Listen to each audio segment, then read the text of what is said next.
बड़ी सावधानी से कथा सुनिएगा। अपनी वाणी से, अपने चित्त से, अपने व्यवहार से, अपने द्वारा किसी को कष्ट ना हो। शिव महापुराण की कथा में एक संकल्प लेकर जाओ कि मेरे अंदर की कोई गलत बात है, मेरे अंदर अगर कोई गलत चीज है तो मैं अब छोड़ दूंगा। मैं बाबा का रुद्राक्ष गले में धारण करूंगा, मैं बाबा का चढ़ा हुआ जल पीऊंगा, तो मैं गलत भोजन, गलत मांसाहार नहीं करूंगा।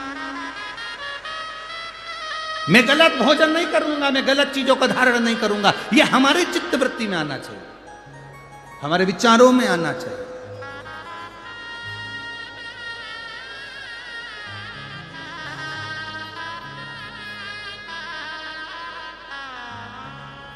जब कसाई गाय को लेकर जाता है ना, गाय सब दूर देखती है, सब जगह। कोई मुझे बचा सकता है क्या? रोती भी है, बिलखती भी है, सब जगह दे। कोई मुझे बचा सकता, कोई मुझे रोक सकता, पर उसको कोई निर्णय नहीं मिलता, तब रोती है। अश्वी, माता लक्ष्मी आज घोड़ी का स्वरूप धारण करी है, माता लक्ष्मी आज अश्वी का स्वरूप धारण करी है। और माता लक्ष्मी जब घोड़ी बन गई, अश्वी बन गई, आंख में से आंसू जो गिर रहा था, वो आंसू देवादिदेव महादेव के शिवलिंग पर, जो पार्थिव शिवलिंग का निर्माण माता लक्ष्मी ने करा था, उस शिवलिंग पर अश्वी घोड़ी बनी। माता लक्ष्मी की आंख के आंसू गिर रहे थे।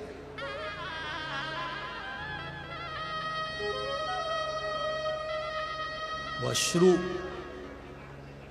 जो शंकर भगवान के शिवलिंग पर गिरना थे, वो आंसू लक्ष्मी जी के जो जलाधारी थे। समझिएगा, ये शिवलिंग, ये चारों तरफ जो जलाधारी है, ये पार्वती जी का स्थान है। ये जो जलाधारी है, ये पार्वती जी का स्थान है। अश्रु जो गिर रहे थे, भगवान शंकर के शिवलिंग पर गिरते हुए अश्रु पार्थिव शिवलिंग से नीचे की ओर जा रहे थे और जो जलाधारी थी उस पर आ रहे थे। आप लोग जब जल चढ़ाते होगे, शंकर के शिवलिंग पर चढ़ा हुआ जल भी जलाधारी पर आता होगा। आता है कि नहीं आता? जम के तो बोलो जरा, आता है ना? शिवजी पे चढ़ा हुआ जल जलाधारी पर क्यों आता है? इस जल को डायरेक्ट बाहर क्यों नहीं निकाल दिया जाता है? शंकर का शिवलिंग अकेला क्यों नहीं रखते? उसको जलाधारी के साथ ही क्यों रखते हैं? कभी कभी हम नर्मदेश्वर शिवलिंग लेकर आ जाते हैं, अकेला शिवलिंग रहता है, उसको कटोरी में रख लेते हैं। अकेला शिवलिंग रहता है, हम उसको कपड़े की चोमली बनाकर रख लेते हैं। अकेला शिवलिंग रहता है, हम उसको कहीं पर भी रख लेते हैं। पर उसको जलाधारी पर क्यों रखा जाता है? जलाधारी पर रखने का कारण क्या है? तो महालक्ष्मी, शिव महापुराण की कथा कहती है, जब हम शंकर भगवान के शिवलिंग को जलाधारी पर रखते हैं, जल चढ़ाते हैं, वो जल नीचे जलाधारी पर आता है। उसका जलाधारी पर आने का कारण केवल इतना है क्योंकि मेरे देवादिदेव महादेव ज्यादा से ज्यादा समय तप साधना में लगे रहते हैं, उनके नेत्र बंद रहते हैं, वो साधना में लगे रहते हैं। हम जो जल महादेव को चढ़ाते हैं, वो जल जब नीचे जलाधारी पर आता है, वो जलाधारी मां जगत जननी जगदम्बा अम्बा दुर्गा भवानी का स्थान है। शिव जी हमको नहीं देख पाते हैं तो मां जगत धात्री 64 योगिनी हमारे ऊपर कृपा दृष्टि कर देती हैं और शिव जी से कह देती हैं।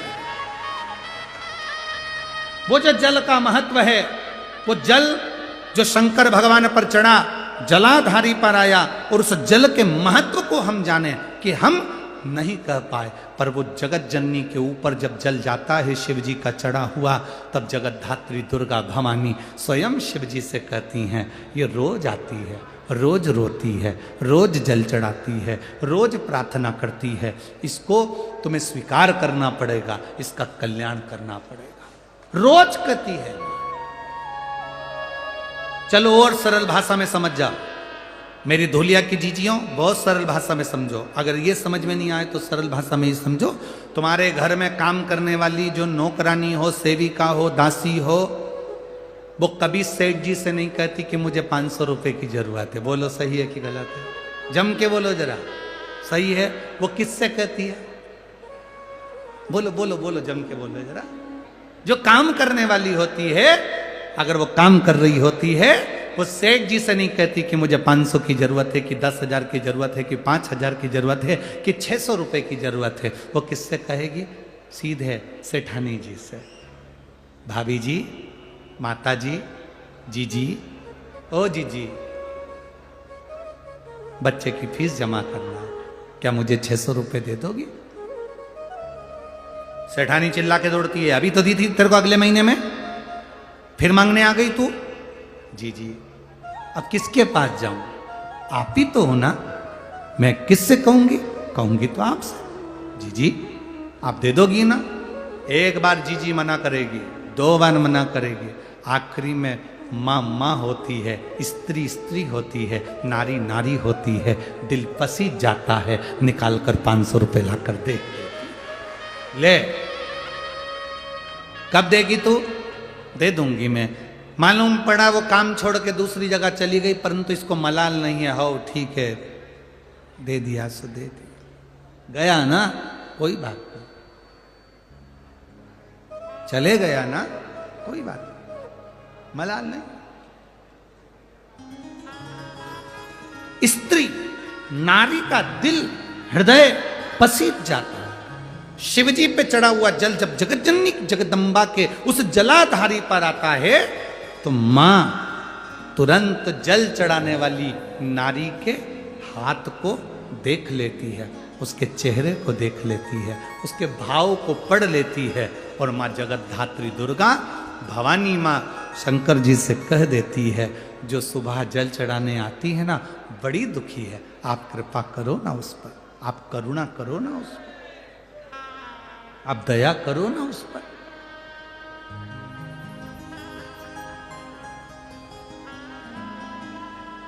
आप कृपा करो।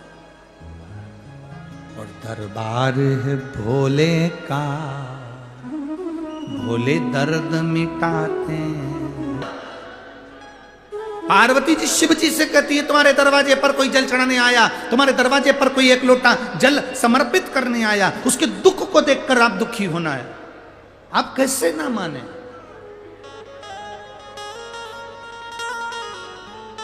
एक बात हमने पहले कही कथा में, आप लोगों के स्मरण में होगा। शरीर में रोग है, बीमारी है, तो एक बेलपत्र जरूर खाओ। रोज नहीं खा सकते तो हफ्ते में एक बार खाओ। हाँ, थोड़ा मुंह छार छार हो जाता है, थोड़ी जिह्वा छार छार हो जाती है, थोड़ा स्वाद कम आता है। अगर चबाकर नहीं खा सकते, मुंह में स्वाद नहीं आ रहा है, छार छार हो रही है, तो हमने पहले भी कहा, उस बेलपत्र को ऐसे हाथ में रगड़ कर, पीस कर, उसकी गोली बनाकर पानी से निगल जाओ। पर उस बेलपत्र का प्रयोग क्या होता है? जैसे उस बेटी का 11 साल की लड़की का लीवर और किडनी दोनों डॉक्टर ने मुंबई में डैमेज कर दी, बता दिए, और बताए डैमेज, पर उसने जो प्रयोग करा, बाबा ने सुना, और 11 साल की बच्ची का लीवर और किडनी वापस काम करना प्रारंभ करा। हम शुगर है, बीपी है, थायराइड है, चर्म रोग है, सोराइसिस है, ऐसी बीमारियां जीवन में आती रहती है, पर वो बीमारियों का हल जरूर है, शिव तत्व पर हल।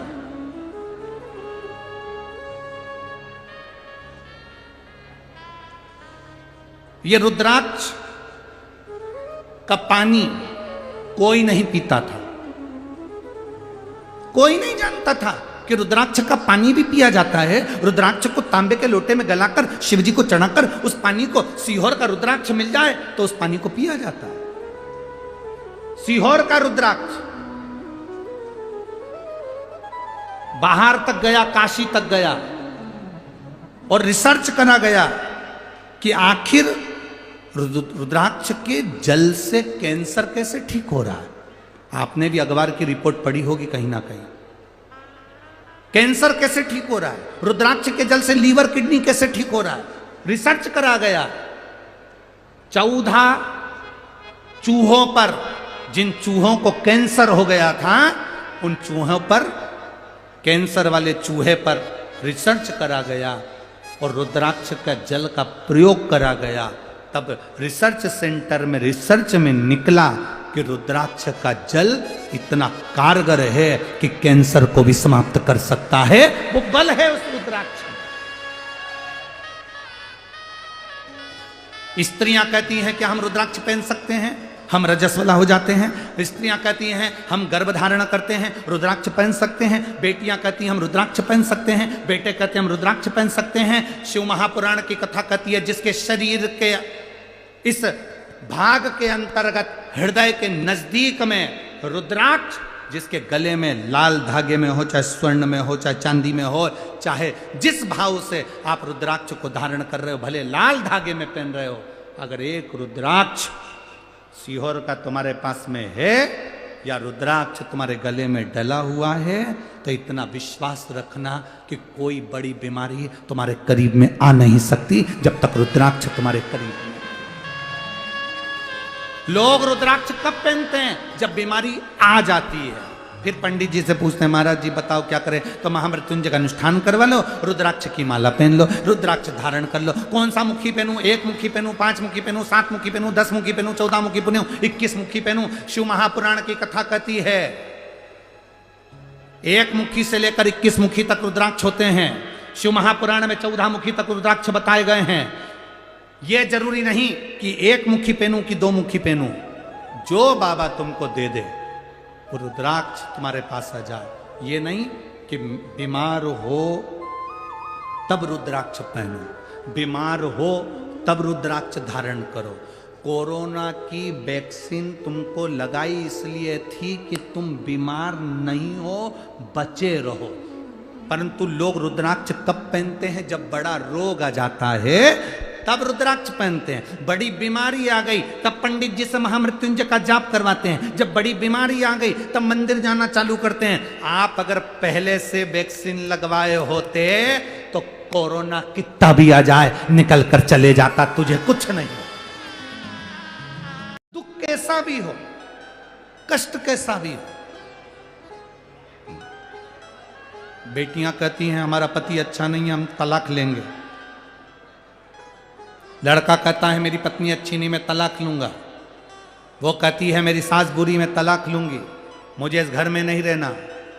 सब कुछ देखकर, भालकर, समझकर शादी करी जाती है, संबंध जोड़ा जाता है।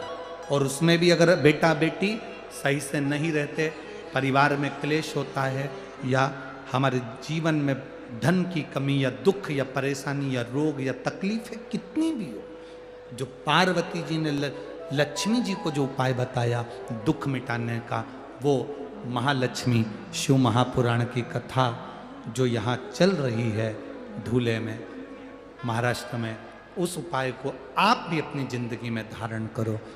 पार्वती जी ने कहा सुनो लक्ष्मी, तुम भूल जाओ कि तुम्हें तुम्हारे पति ने श्राप दिया, किसी ने ठोकर मारी, आप उसे भूल जाओ कि किसी ने ठोकर मारी। किसी ने गाली दे दी, आप उसे भूल जाओ कि किसी ने आपको गाली दी। कथा में पहले कहा था आपको,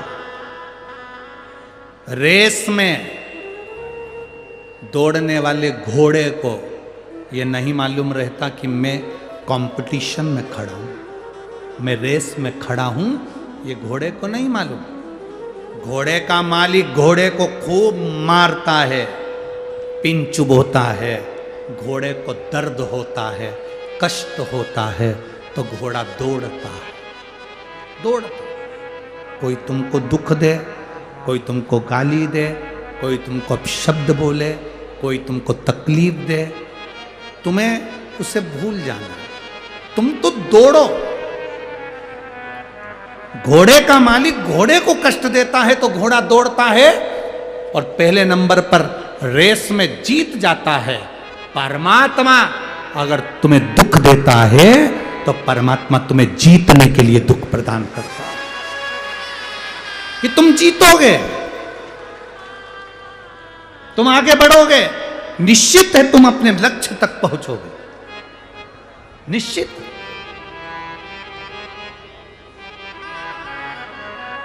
तुम अपनी मंजिल तक पहुंचोगे, ये निश्चित है। माता पार्वती जी ने लक्ष्मी जी से कहा तू भूल जा, पहली बात याद कर कि तू भूल जा कि तेरे पति ने तुझे श्राप दिया था और तू अश्वी बनी, तू घोड़ी बनी। भूल जा, इस बात को तुम भूल जाओ कि कोई तुम्हें कष्ट दे रहा, कोई तुम्हें दुख दे रहा।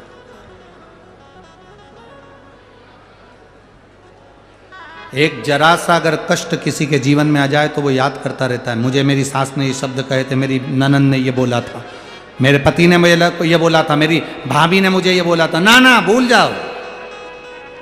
गुरु की करनी गुरु भरेगा और चेले की करनी चेला उड़ जाएगा हंस अकेला। पहला पार्वती जी भगमाता लक्ष्मी जी से कर रही हैं, कुछ बातें उसको अपनी जिंदगी में उतार कर रखना कि दर्द दुख तकलीफ कष्ट कितना भी हो वो मिटेगा। वो उपाय माता पार्वती जी ने लक्ष्मी जी को बताया। पहला उपाय, भूल जाओ कि किसी ने तुम्हें दर्द दिया, किसी ने तुम्हें कष्ट दिया, तुम्हें दुख दिया। कथा कितने दिन की है धूलिया की? आज कौन सा दिन हो गया? कल कौन सा दिन है?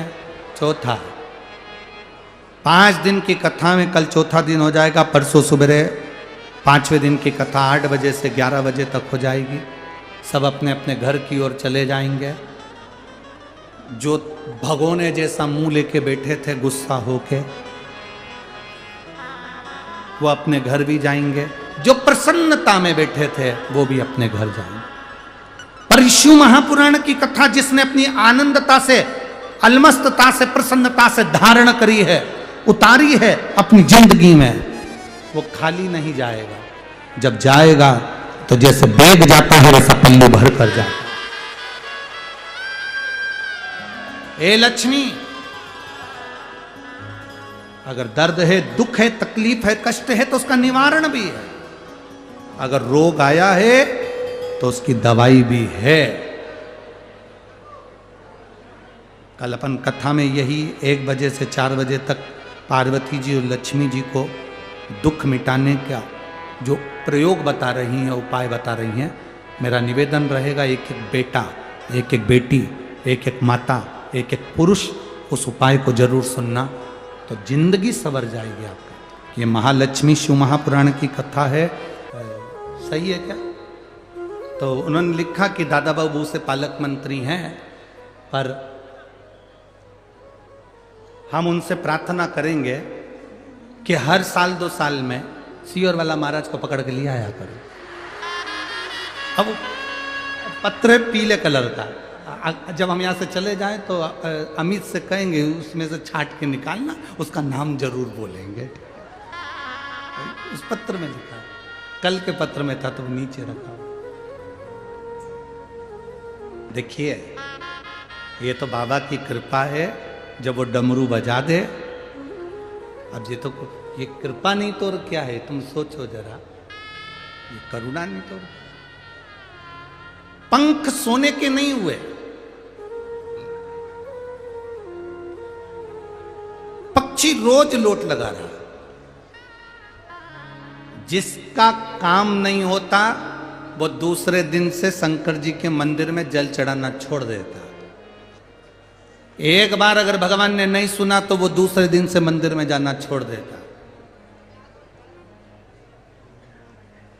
एक पत्र में एक भाई ने लिखा है, बहन ने, सरूबाई प्रकाश पाटिल, बालापुर फांगड़े धूलिया महाराष्ट्र से हूं। मेरा मोबाइल नंबर ये है। 2016 से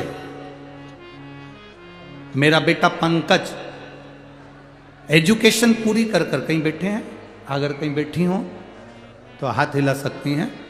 सरूबाई प्रकाश पाटिल, बालापुर फांगड़े धूलिया महाराष्ट्र। मोबाइल नंबर ये है, कहीं बैठी हो तो हाथ हिला सकते हैं। मेरा बेटा पंकज ग्रेजुएशन पूरा कर चुका था 2016 में। उसकी कोई सरकारी नौकरी नहीं थी। उसने शिव जी के मंदिर में जल चढ़ाना प्रारंभ करा। शंकर जी ने नहीं सुना। 2019 में उसने जल चढ़ाया।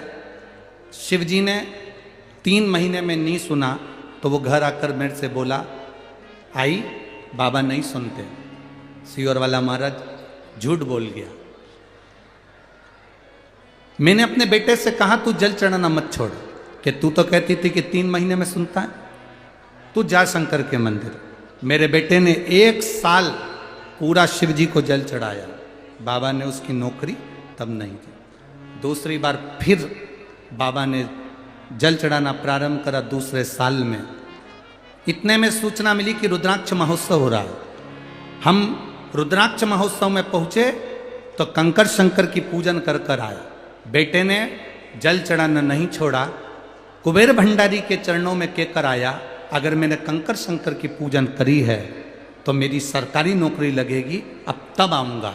आज मैं बाबा को नमन करने आई हूँ कि मेरे बेटे की सरकारी जॉब लग गई है, मैं बाबा को नमन करती हूँ। कहीं बैठी हो तो हाथ हिला सकते, बैठी हैं? अच्छा इधर है, ठीक है, हाथ हिला तो जीजिए, चैनल में तो दिख रहा है ना? हाँ बस ठीक है। श्री शिवाय नमस्ते। शिव ओघड़ी है,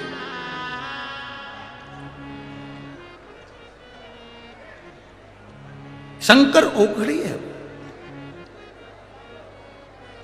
आप लोग अगर एक बार पशुपति व्रत करते हो और काम नहीं होता तो तुम विचार करते हो मैं दूसरी बार ना करूं।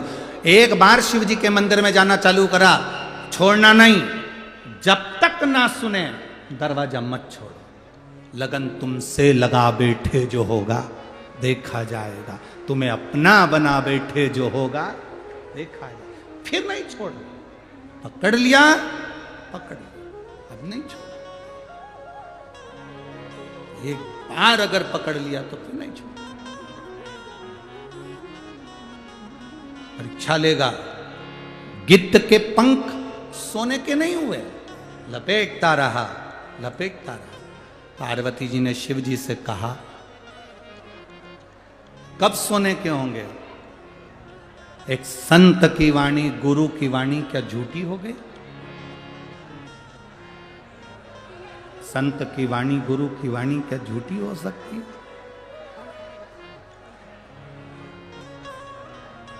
गुरु की वाणी क्या झूठी हो गई? नहीं। मेरे ओघड़दानी, मेरे शंभु, मेरे त्रिकालदर्शी, मेरे कैलाशी, अविनाशी, मेरे शंकर कहते हैं नहीं।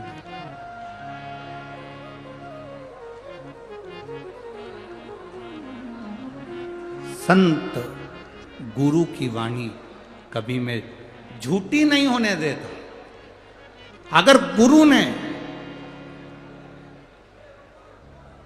अपने शब्द में शंकर के गुणगान में जो कह दिया, शिव कहते हैं फिर उसको पूरे करने की जवाबदारी स्वयं मेरी हो जाती है। उसको पूरा मैं करता हूं, फिर जवाबदारी मेरी है कि मैं पूर्ण करूं उसको। तो फिर सोने के पंख क्यों नहीं? इसके पाप कटेंगे। खूब मांस का भक्षण करा, खूब दुनिया को परेशान करा, जब तक इसके पाप नहीं कटेंगे तब तक इसके पंख सोने के नहीं होंगे। और आया समय, आज एक बार वो लोट लगा रहा था और लोट लगाते लगाते उसके पंख गिद्ध के, जो कई साल हो गए सोने के नहीं हुए, आखिरी में गिद्ध के पंख एक दिन सोने के हो ही गए। गिद्ध के, अब गिद्ध के पंख सोने के हुए। गिद्ध ने अपने परिवार वालों से कहा, चलो तुम भी अपने पंख को सोने का कर लो। परिवार वालों ने लोट लगाई और पंख सोने के हो गए। तो पार्वती जी के मन में एक प्रश्न जागृत हो गया। माता पार्वती जी ने कहा, गिद्ध को पंख सोने में करने में 1 साल लग गया और इन परिवार वालों को तो 1 दिन में सोने के पंख हो गए। शंकर भगवान बोले, पार्वती, ए उमा, ए गोरा, ये गिद्ध संत गुरु शंकर के भक्त के चरण की रज लगाकर अपने घर आता था। घर आता था तो उसके बच्चे उससे चिपकते थे।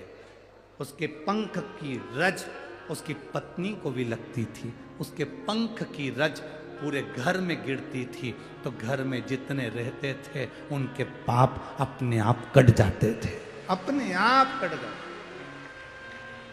जब अपने आप पंख की रज से पाप कटे, पाप कटते से ही, जैसे इसके 1 साल में पाप कटे, उनके भी 1 साल में पाप कटे और उनके पंख सोने के, स्वर्ण के।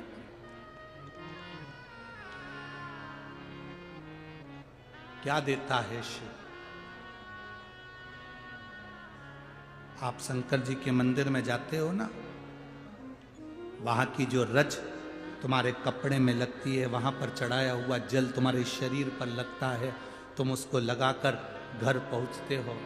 यहां कथा सुनने के बाद इतने सारे शिव भक्त यहां पर आते हैं, इतने सारे शिव भक्त एक साथ श्री शिवाय नमस्तुभ्यम बोलते हैं, नमः शिवाय बोलते हैं, रामकृष्ण हरि बोलते हैं। इनके चरणों की रज जब उड़ती है, कपड़े पर लगती है, हम जब अपने घर जाते हैं, जो कथा में नहीं आए उनका भी कल्याण अपने आप हो जाता है, वो रज से।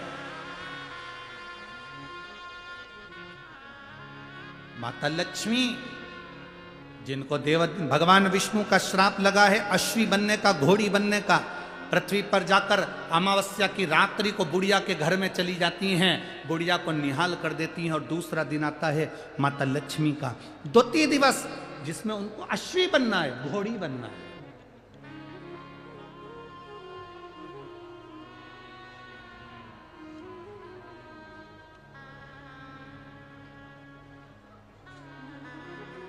शरीर अश्वी का बने लक्ष्मी जी का, शरीर घोड़ी का बने लक्ष्मी जी का, उससे पहले लक्ष्मी जी ने एक सबसे प्रबल कार्य कर लिया। लक्ष्मी जी को मालूम था मैं घोड़ी बन जाऊंगी, मैं अश्वी बन जाऊंगी, क्योंकि मुझे श्राप लगा है मेरे पति भगवान विष्णु का कि तू घोड़ी बनेगी, तू अश्वी बनेगी। अगर मैं अश्वी बन गई, घोड़ी बन गई, तो मैं अपने शरीर से कुछ निर्माण नहीं कर सकती। मौका मिला है, अभी मैं अश्वी नहीं बनी, मैं घोड़ी नहीं बनी, तो एक निर्माण करती हूं। और माता लक्ष्मी ने एक शंकर भगवान के शिवलिंग का, एक मट्टी का पार्थिव लिंग का निर्माण कर लिया। निर्माण करा और करते से श्राप था, दूसरे दिन लक्ष्मी जी अश्वी बन गई, घोड़ी बन गई।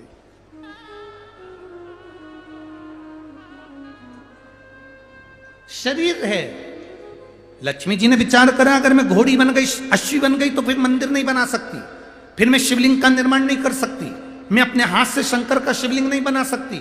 हां, अश्व बनने के बाद में, घोड़ी बनने के बाद में, अश्वी बनने के बाद मैं भगवान को भज तो सकती हूं, पर शिवलिंग नहीं बना सकती। शिवलिंग बनाने के लिए शरीर मिला है। लक्ष्मी जी ने कहा मेरा भी असली स्वरूप है, तो मैं शिवलिंग का निर्माण कर लेती हूं।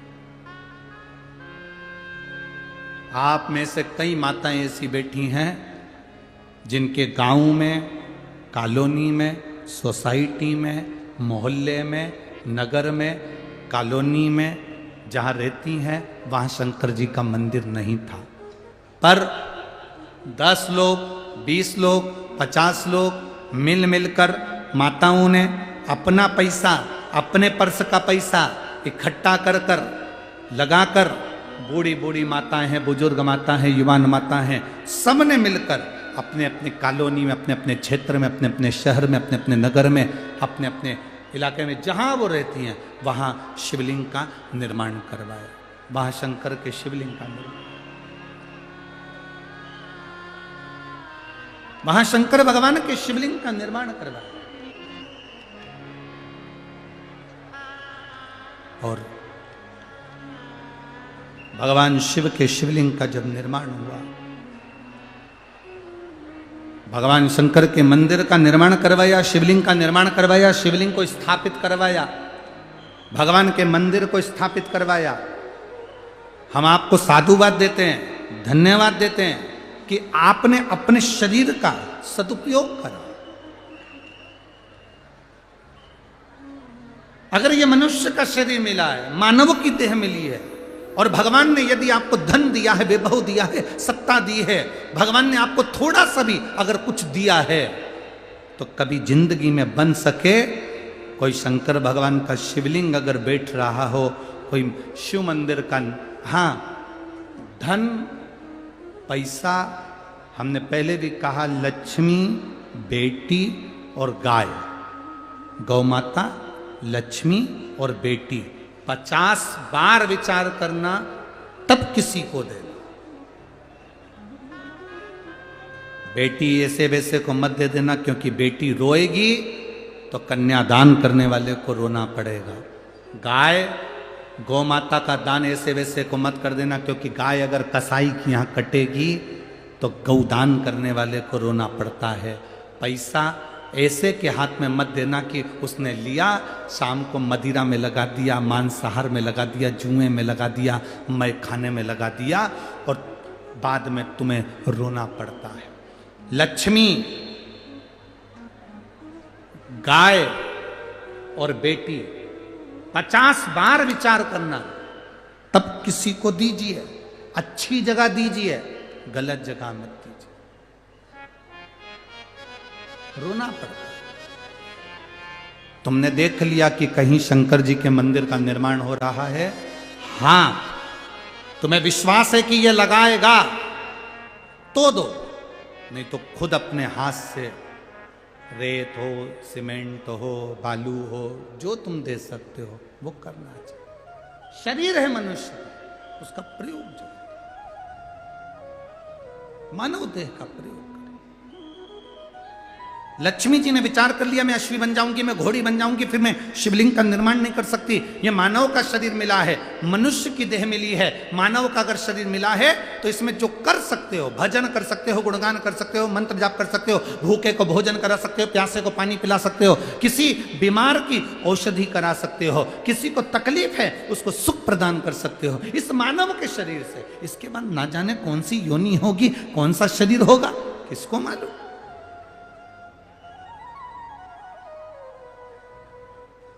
किसको मालूम कौन सा शरीर मिलने वाला है। अरे भाई, अरे मिलती है शिव नाम की दौलत कभी कभी मिलती।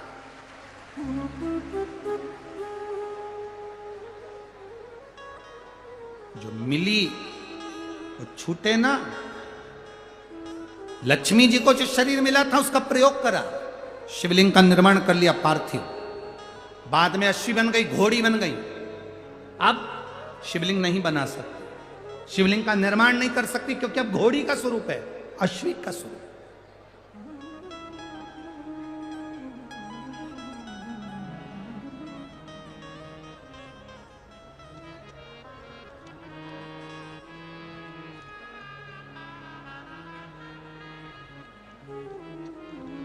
जंगल जंगल घोड़ी बनकर, अश्वी बनकर फिर रही है। क्या करती हैं? शिव जी के सामने जो पार्थिव शिवलिंग का निर्माण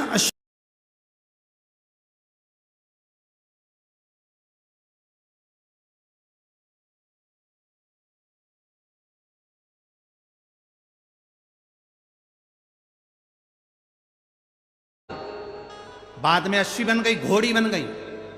अब शिवलिंग नहीं बना सकती, शिवलिंग का निर्माण नहीं कर सकती, क्योंकि अब घोड़ी का स्वरूप है, अश्वी का स्वरूप।